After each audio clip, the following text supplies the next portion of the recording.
Welcome in, everyone, and thank you for listening to the 194th ever episode of the Missouri Sports Podcast, brought to you by 106 Apparel and recording from the Rebel Advertising Studio in beautiful Springfield, Missouri. I'm one of your hosts, Cameron Albert, alongside my good friend and fellow Mizzou fan, Kyle DeVries. How are you doing today, Kyle? I'm doing great, Cameron. Normally, I like to think that we could probably do this podcast live. We usually do it in one take. Yeah.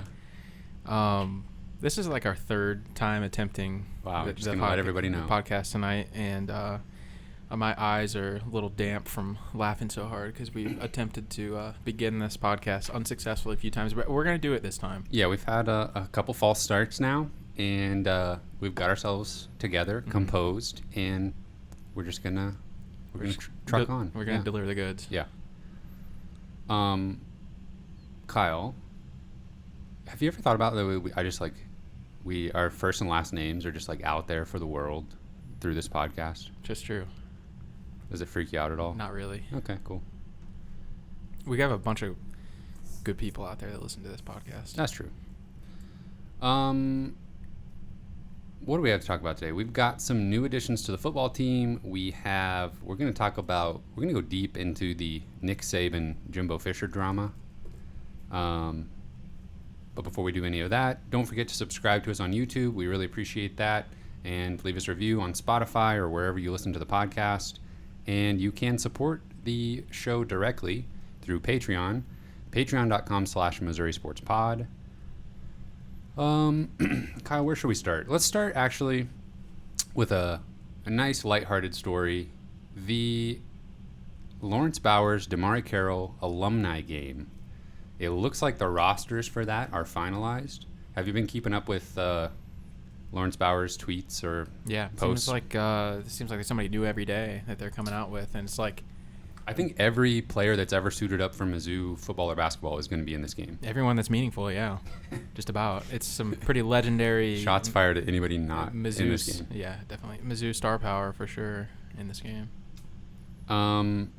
I noticed that in the tweet where he's like showing the rosters and says Lawrence Bowers tweets, Team Carroll or Team Bowers, what's your prediction? Team Damari Carroll is 1-0 so far, parentheses 2017. I guess I remember that happening, but I don't know. I don't think that should count. Right? It's like you're kind of starting over here. So that's July 16th. It is a pretty stacked list of participants, both from the basketball and football side. There's kind of like guys you would expect, like Bud Sasser, for example, friend of the show. We know he likes to hoop, so it makes sense that he would be participating in this from the football side. But I don't know. I guess kind of surprises me, like William Moore, Corby Jones, Jeremy Macklin, Kentrell Brothers, just like a lot of huge names for Mizzou football that you wouldn't necessarily be like, oh yeah, of course they play basketball too. Yeah, they can play 7-on-7 after the basketball game. Now that is a good idea. That'd be fun. There's like 30 guys going to be participating, so I don't know how they're all going to get 2 minutes of playing time. Yeah. But who do you think's game will be sharpest? This, some of them quite a bit removed from their playing days. Right. I mean, it seems kind of like ridiculous to think about who could be the best player currently, but like honestly, I think it could potentially be Jordan Geist, just because he's Jordan Geist. That's a hot take. My voice did a little quiver because I was so scared to say it. People are going to come after you for this take. Yeah, probably. I mean, honestly though, Jordan Geist, he's probably in his like prime of his playing career. I don't know if you guys have looked into what he's doing overseas, but he's putting up some crazy numbers over there. He's been very successful playing overseas, but obviously Damari Carroll is a couple years removed from the NBA, so I'm sure he is going to be just fine. Marcus Denman, he's not that old. No. Phil Pressey, both of those guys are still playing. Yeah, are still relevant. So I don't know. It'll be interesting. I'm sure some guys will not be taking it very seriously, which obviously probably nobody really will. I mean, yeah, we don't need any injuries, No. Ricky Paulding, Anthony Peeler, some just all-time Mizzou basketball greats right there. Yeah. It's almost impossible to like how can you decide who you think is going to win the game? Like, it's like, is whichever team plays the better players the most. If Yeah. they try to like make it even, then it could. As long as they should just put the best basketball players in for like the last 5 minutes and let them really go at it. That'd satisfy me. Hopefully they figure out a way to stream this or something so people not in Columbia can watch. Maybe worth making the trip in July, but I'd be down to donate whatever, $10 or something to be able to stream it. That'd be pretty cool. Kyle, have you been keeping up with the drama on social media between Nick Saban and Jimbo Fisher? Oh, yeah, I'm all about it. I'm all the way in that drama.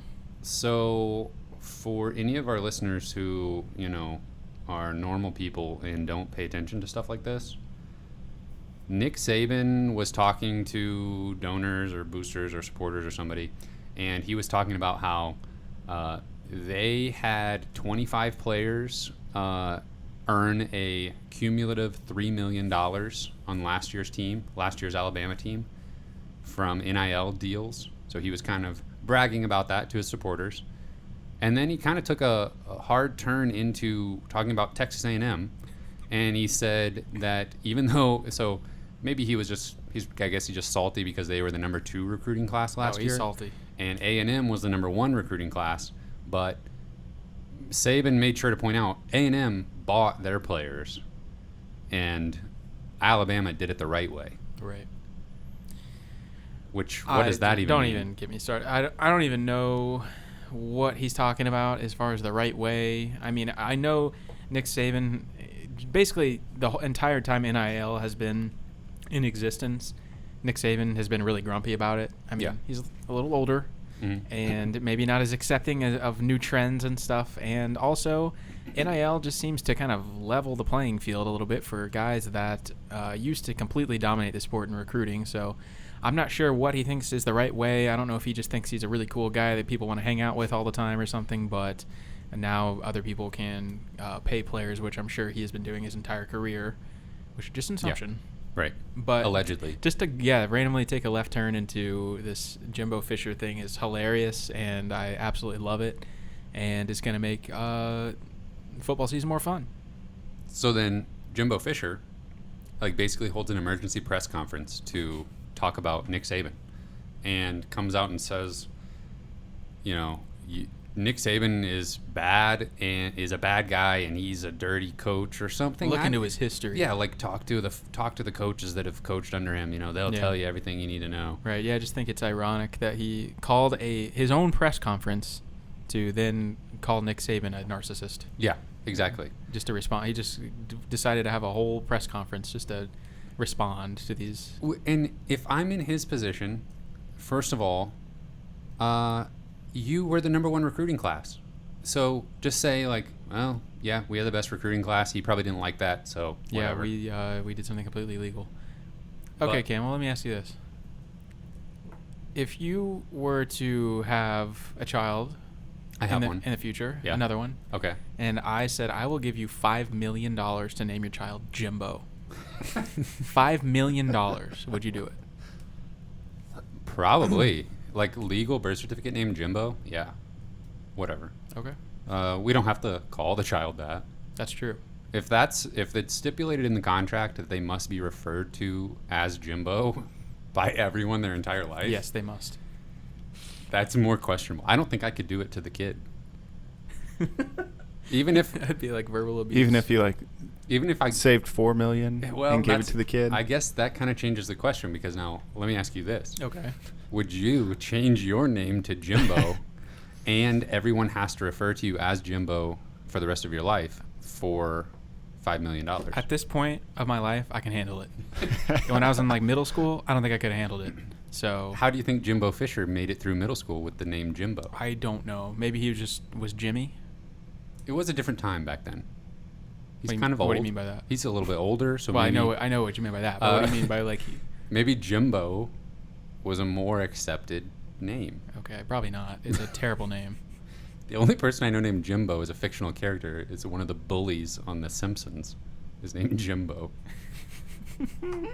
But I guess. Well, anyway. Jimbo Fisher being a little bit of a bully. Yeah, I saw the Spider-Man. Somebody posted the Spider-Man meme of them like pointing at each other. Basically they're the same thing. They're the same thing. Yes. Just you guys are number 1 and 2 in recruiting. Like, you both cheat. You both pay players. Yeah, have been for years, most likely, allegedly, supposedly. Yeah. They just both come across completely out of touch, and they both come across narcissistic and full of themselves. And honestly, Jimbo maybe even more so. The fact that he feels like he needs to have this elaborate response to what Nick Saban is saying, like, who cares? I mean, it's just... We care. I guess. I would just want to take the opportunity to kind of, like, point and laugh at them and be like... Oh, it's amazing. Just, like, silly old men who just, like, have nothing better to do. I don't know. This is football, Cameron. Yeah. I guess probably the fan bases for both sides just completely eat it up, though, and, think that their guy is just the best for going after the other team. Oh, yeah. Meanwhile, Coach Drink's at Disney World. That's true. That's got to make you happy. Oh, man. I love him. You're probably jealous that you're not there with him. Yeah. Yeah, somebody in our Discord server was joking about the fact that he's, like, recruiting Chewbacca to the football team. What position would Chewbacca play on football? Defensive end? Probably offensive tackle. Yeah, well, yeah, I don't know how fast he is. I was thinking tight end for a second. Oh, he has elite foot speed. You think the furry Lateral hands movements. would make it harder for him to catch a football, though? Probably. Yeah, he's not a skill position for sure. Okay. Yeah, get him in the trenches. I agree. Yeah. Quarterback, though, maybe. Yeah. See over the defense. True. Yeah. That's like early 2000s NFL quarterback evaluation. Like, he's tall enough to see over the offensive lineman. We'll sign him up. Yeah. It's like Blaine Gabbert. It's like why he's in the NFL. He's tall. Hey, we don't tolerate Blaine Gabbert slander around here. Okay, that's enough of that. Yeah, Nick Saban, Jimbo Fisher, both of you, change your names, especially Jimbo. We've got some news now of former Mizzou basketball players that have found new homes. Sean Dura-Gordon has committed to Austin Peay after transferring from Mizzou, and Xavier Pinson has obviously it was at LSU last year and now has committed to New Mexico State. So he'll be joining another former Tiger, Deshaun Gordon, for the Aggies. And that's kind of interesting. Like New Mexico State, they were in the NCAA tournament last year. Mario McKinney was on the team. New coach. But they got a new coach this year. Yep. So old coach It's invalid. is now at Mississippi State. Yes. Is that right? Mm-hmm. Yeah. So who knows? I think they're New Mexico State's new coach is like a long time Division II coach. Oh, they're trying that. Yeah. He is coached for a while at a lower level. Okay. But good luck to Pinson.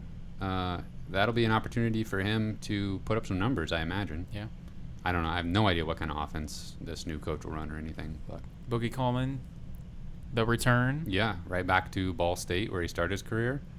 Probably a better fit for him. Yeah. Hey, you tried it. Yeah. Tried the old Power 5. Coaching staff did zero favors. In fact, the opposite of a favor. So, yeah, good luck to all of them. There was like a brief moment in time where the Pinson reunion in Columbia looked possible. Yeah. I don't know. I still would have liked that. It would have been kind of fun. I do like to keep tabs on former Mizzou players, see what they've been up to, and, just see if they made the right decision or if they could have helped the team or whatever. I don't know. It's kind of interesting. Moving on to football, we've got some new additions to the roster. We'll start out with wide receiver transfer Demarion Houston, most recently from Hutchinson Community College, but originally signed to Nebraska out of high school. Yeah, Demarion Houston, a little bit of an interesting ad. It seems like I can't honestly remember if he committed before or after J.J. Hester announced he was transferring.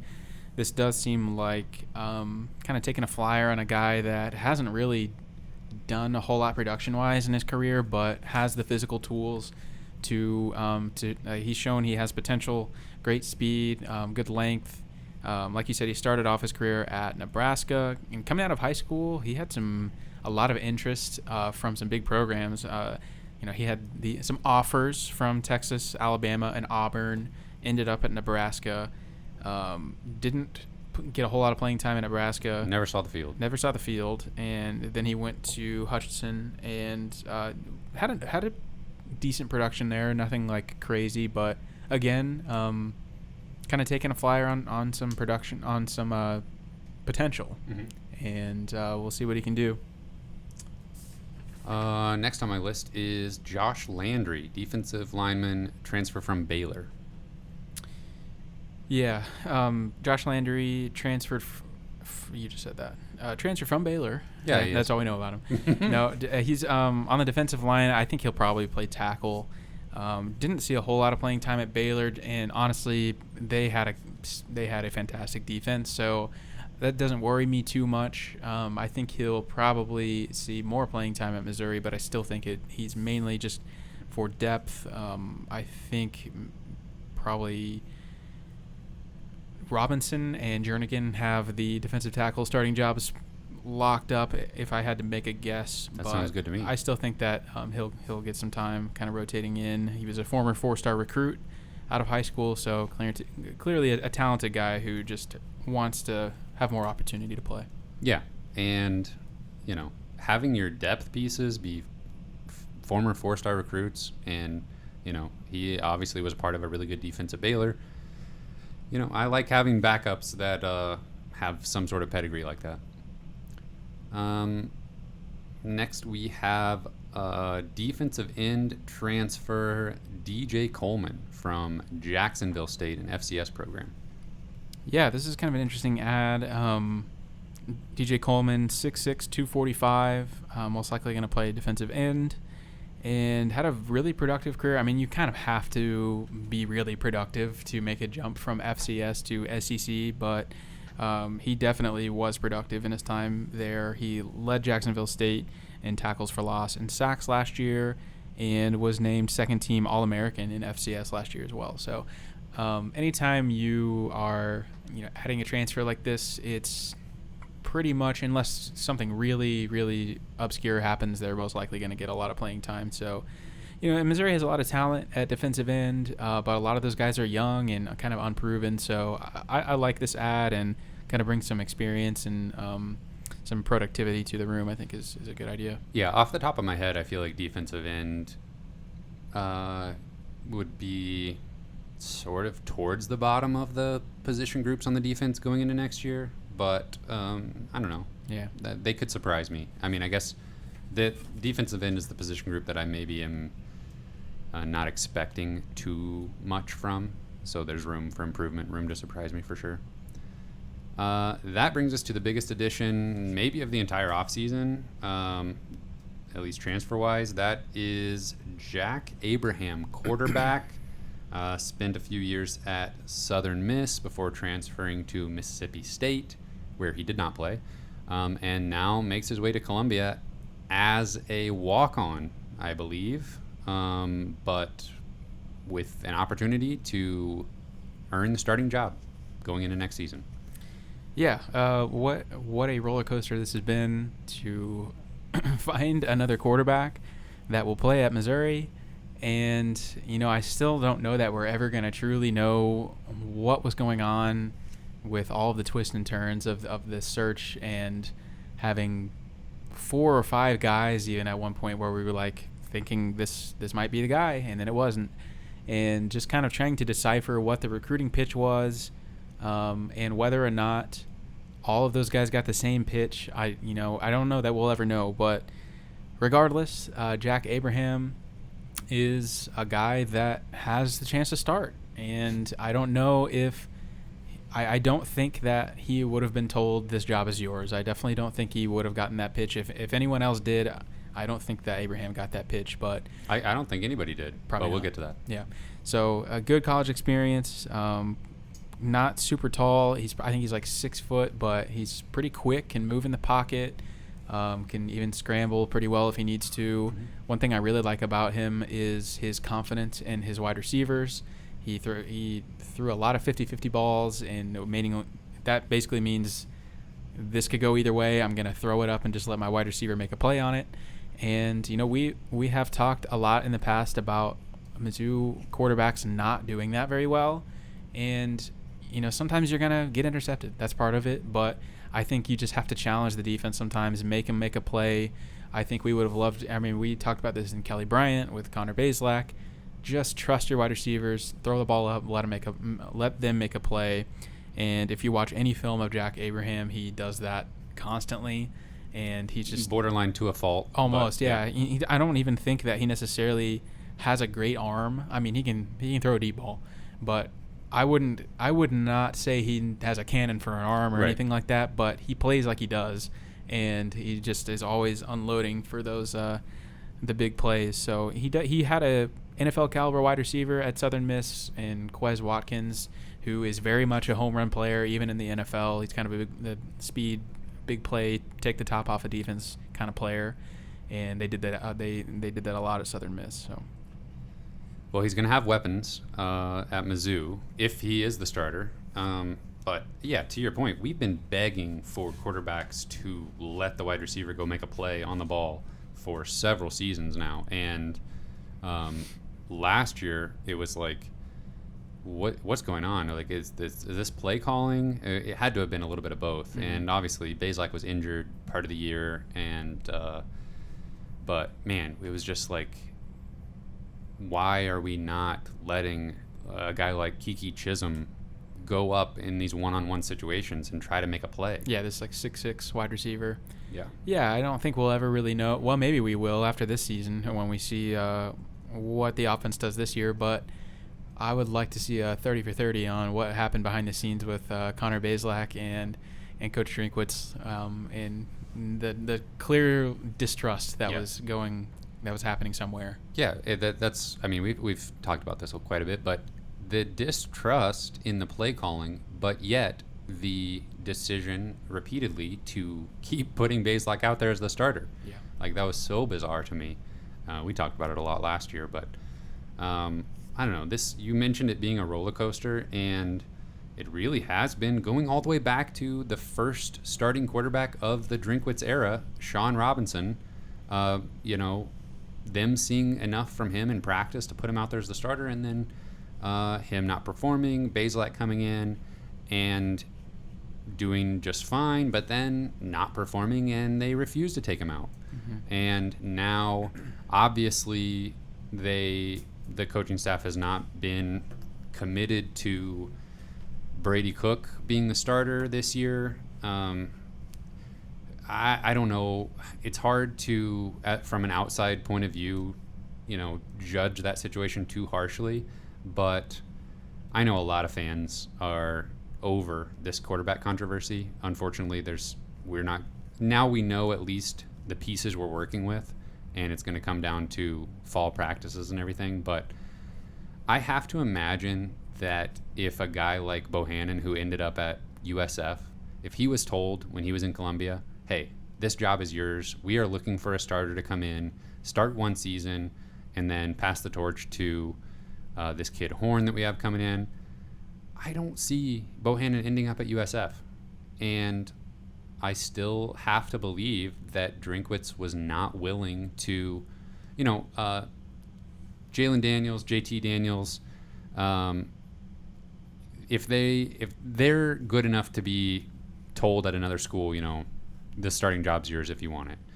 I just kind of have to believe that Drink wasn't telling these transfers that, and that's what they wanted to hear. And obviously, Abraham doesn't need to hear that. He has, posted on social media and stuff that he's ready to come in and compete. So, and obviously he is, because he's not getting a scholarship right off the bat. So he's game to come in and work hard from day one. And I think this leaves the back door open for Sam Horn to potentially be the starter as soon as this coming season. And I think that goes into Drinkwitz's thinking on this, that he doesn't want to block Sam Horn from... He wants Sam Horn to know that he has a legitimate shot at the starting job.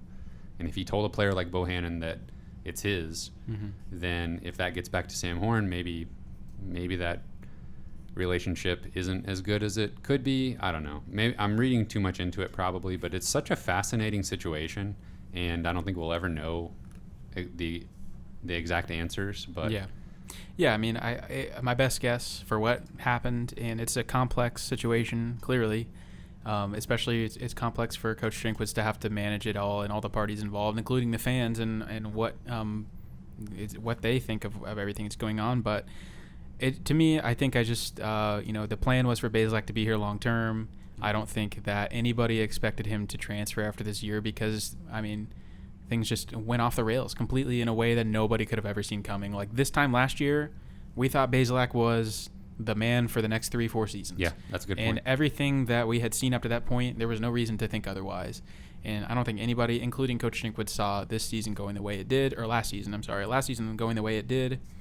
And I think it just shows because now, Brady Cook, we all love him. He is talented. You have to be talented to even be on a roster. But I don't think that the plan was for Brady Cook to ever not be a backup quarterback, most likely. And now we're having to kind of figure out on the fly, like who's going to be the guy. And we also have this really talented quarterback coming in Sam Horn. And how do I manage that situation from a recruiting standpoint and making sure that any promises are kept and all that. So I just think maybe Coach Drinkwitz was looking for the best available player. I'm going to check in with JT Daniels. I'm going to check in with Jalen Daniels. And, I can't tell them the job is theirs, but I can still let them know we're interested. And we're still going to recruit them and see what happens. But obviously, that pitch just wasn't enough to get them here if they're not guaranteed that starting job. So, like you said, Abraham makes a lot of sense. If he wasn't given that pitch that the job is his and he's going to be here for 1 year, it makes a lot of sense if he does win the job to be here for 1 year and then potentially pass the torch off to Sam Horn. Right. And from his point of view, he was I'm sure he was looking at last year's trip to Mississippi State as like, okay, this is it. I'm going to play Power 5. I'm going to he's obviously got confidence in himself. I'm going to, really show what I can do here and then maybe get a shot at the pros or something, after a really nice season at Mississippi State. Obviously that didn't happen. And when you try something like that and just don't play at all, then you're kind of in a bad spot, honestly, if you're trying to extend your football playing career. So I can totally see it from his perspective. It makes a lot of sense for him to get this opportunity at Missouri to come in with the weapons that they have and, have a decent shot at putting up some numbers and then we'll see what happens from there. Well, that's got to be his mindset. He had an injury or something too, right? That kind of prevented him from playing at Mississippi State, even if he was good enough to win the job. Right. And then their quarterback, Will Rogers, just kind of took over and they didn't really look back from there. Yeah. Yeah, that's if you're trying to put up stats and make it to the NFL, that's a pretty good offense to play in because they don't run the ball. Yeah. Yeah. It was going to be, I could see him, putting up some pretty good numbers there. Maybe too many interceptions, but yeah, the stats would have been there. So how do you feel if Jack Abraham is the starter week 1 for the Missouri Tigers? How's that make you feel? I think we all want to see Brady Cook win this job and go out there and win 8 games. I think we all want to see that. I don't know if that's realistic, and if Jack Abraham wins the job, I'm not going to be shocked. And honestly, I'm going to root for no matter who is playing quarterback, obviously. But, I mean, yes, I'd like to see Brady Cook win the job, but if Abraham's the one to do it, I'll 100% support that. Yeah, I can't disagree there. It is interesting.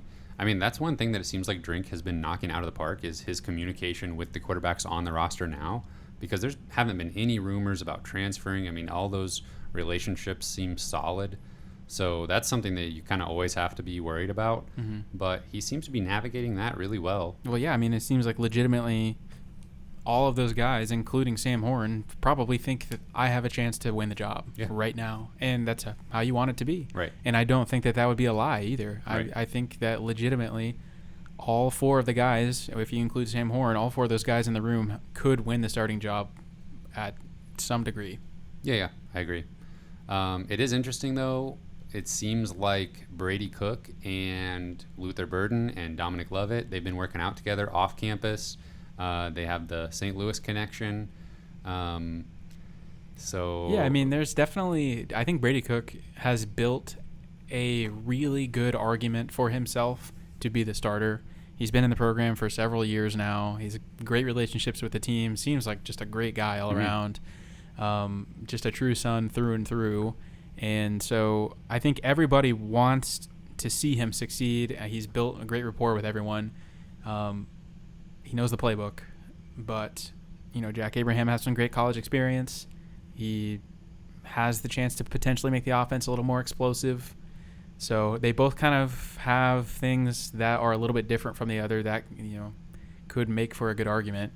But I agree with you, though. I think that Brady Cook, the best thing about him seems to be his relationships and everybody just, including the players, seemingly wanting to play with him. Yeah. I mean, you brought it up last year when he got a little bit of playing time that it looked like, and this was true of Tyler Macon getting a little bit of run as well. The players looked hyped up for those guys to be in the game, and that does mean something. Yeah, that was kind of like my hot take theory was like, I mean, I guess it's not crazy. The quarterback's the leader of the team, and it kind of seemed like the team was a little burnt out with just trying this over and over and over with Bazelak and it not working. And Bazelak, just his demeanor on the sideline is not the hype man, which is fine. It doesn't have to be, but it did seem like when Brady Cook was in there or Tyler Macon and making plays, people were excited. The team was really excited.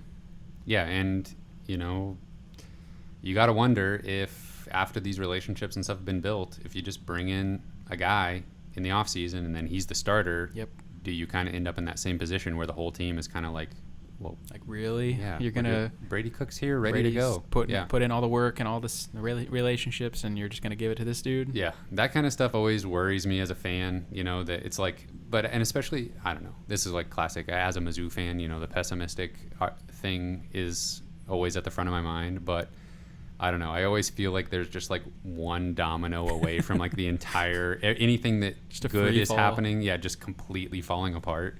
So I'm like, hyper paranoid about all these relationships being maintained and everythting. Yeah. Like it's my program or something. Well, just bearing the weight of like you're getting paid millions of dollars to manage it. Right. And you're just like having sleepless nights about it. Yeah, I mean, especially in this modern day of college football, I mean, I think that's a legitimately thing, especially with quarterbacks.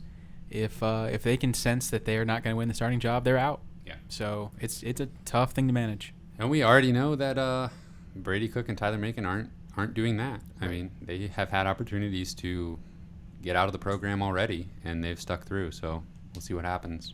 I